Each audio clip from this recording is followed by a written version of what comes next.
I'm glad I went to see Mr. Terupt. It wasn't easy, but it would have been a lot harder alone.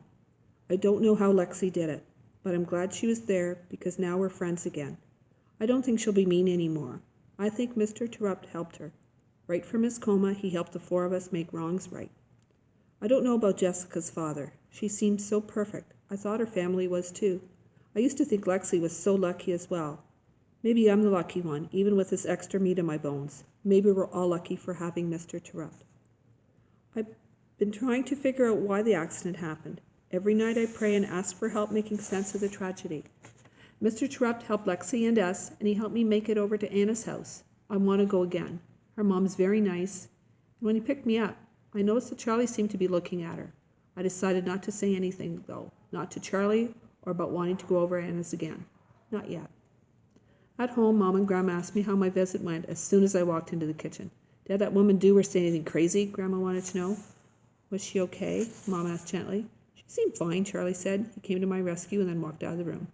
She was friendly and I liked her, I said. Can we just pray together for Mr. Terupt? It's late and I'm tired. Sure, sweetie, Mom said. I could tell that Grandma didn't like this one bit, but she went along with it. In school the next day, Jeffrey asked a lot of questions about our visit.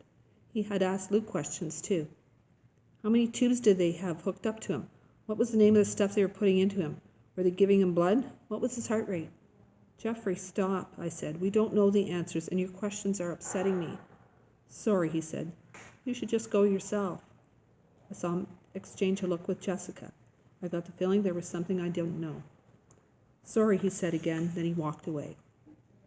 Dear God, it's Danielle. Things down here are getting harder. I'm doing my best, but that's not easy. Thanks for returning Alexia, a brand new Lexi.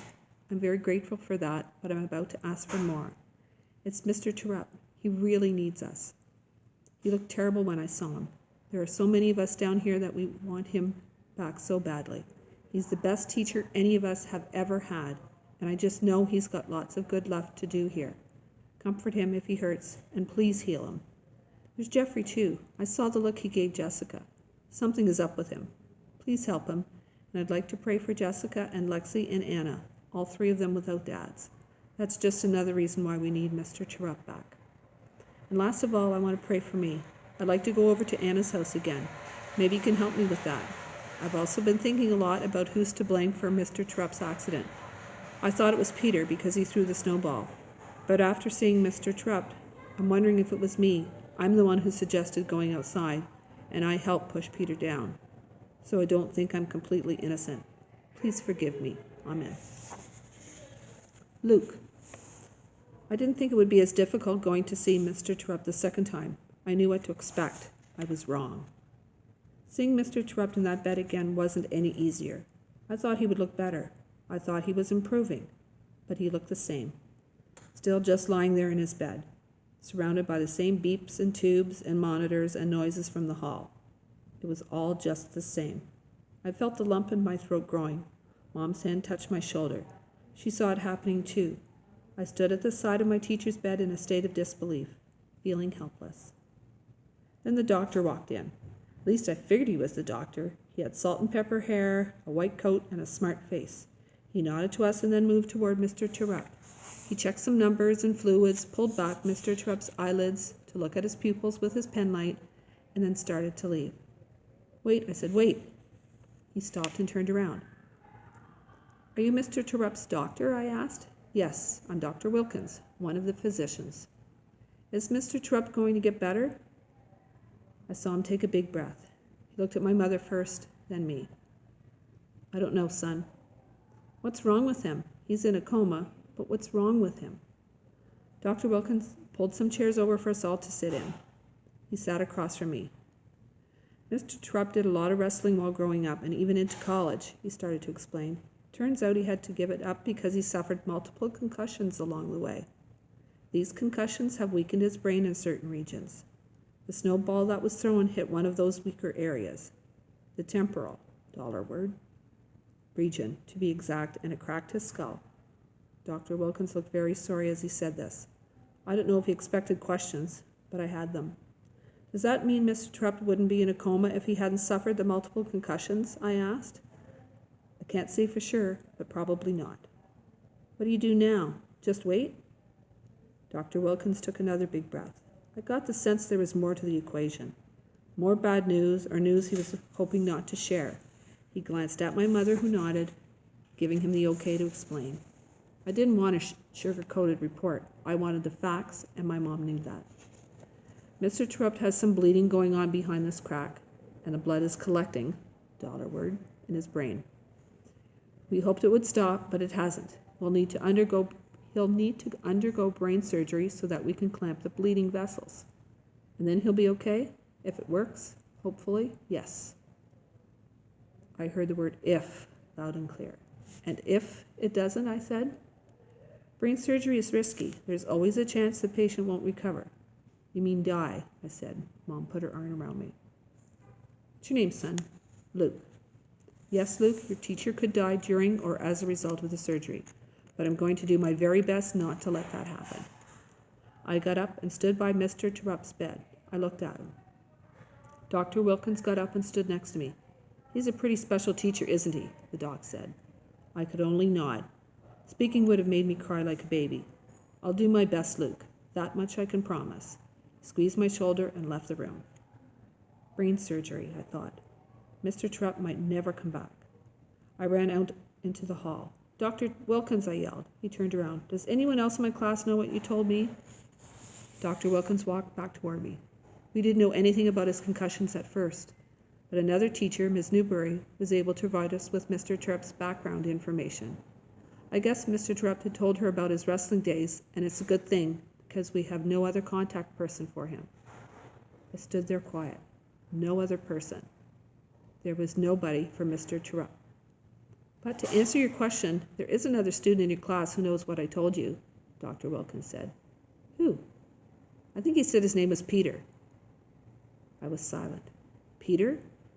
I didn't think Peter had been here. Dr. Wilkins turned to leave. Wait, I said, does Peter know about the concussions, or just that brain surgery is next? Just about the brain surgery. Why do you ask? Because Peter threw the snowball. April. Jessica. Act 10, Scene 1. Mrs. Williams assumed responsibilities as our teacher. She recognized and acknowledged our huge mess and that our feelings, despite our being just fifth graders, were very, very real. I respected Mrs. Williams for her courageous act, but it didn't change a thing. Mr. Terupt still lay motionless inside the vast whiteness and beeping of that building. Our classroom remained as lifeless as our teacher. We needed Mr. Terupt back. Things happen for a reason. That's what I told Jeffrey. Did I believe that? Sometimes. What were the reasons for my dad leaving us? I haven't figured that one out yet. And what are the reasons for Mr. Terupt's predicament? I've decided they're different for everyone, and maybe not there at all for others. I see the reason for Alexia now. Without this accident, I'm not sure she would have made it back as my friend. Without this accident, I bet Danielle would have never made it over to Anna's house. What about someone like Luke or Jeffrey? I don't see any reason for either one of them. And I can't find any reason for me. Luke. The classroom persisted in secreting $word, unbroken $word, quietness. I stayed quiet too, even though I had a lot bottled up inside of me about Mr. Terupt's brain surgery. Peter knew about it, but he didn't have all the details. I know he blames himself. You can see it. Ever since the accident, he walks around like a mummy. He should be blaming himself. He threw the snowball. But if it had hit anyone other than Mr. Terupt, I don't think we'd be experiencing a tragedy like this. That's what Peter needs to know. It doesn't make everything all better, but it might help ease his pain. I can't tell him, though. No one is talking to him. That's not why I don't want to talk to him. I don't want to find out why he threw that snowball. Danielle. It was springtime. I sat on the front porch with Grandma after church. She drank her coffee, black because she's tough, and I sipped some iced tea, unsweetened because I hope to be tough like her. I love these moments with Grandma. There's nothing like a New England spring, Danielle, she said. You endure the harsh winter, and because of that, you learn how to really appreciate the new season. I knew what she was talking about. The snow had melted, and the birds had flown back singing and praising. Flowers popped up, and buds appeared. The animals on the farm acted frisky. Time to rejoice. But I couldn't, and Grandma noticed. I'll bet you in other parts of this country where there's no real winter, people miss out on spring, Grandma said. That's just a shame. I nodded. This spring was different, though. My teacher still slept, and this weighed on me and sucked the happiness out of everything. I felt like I was still in my winter slumber. Danielle, let's pray. I bowed my head and closed my eyes. I figured Grandma was going to thank our God for the beautiful weather and the gift of spring. That would have been fine, but she took me by surprise. Dear God, Mr. Terupt needs you.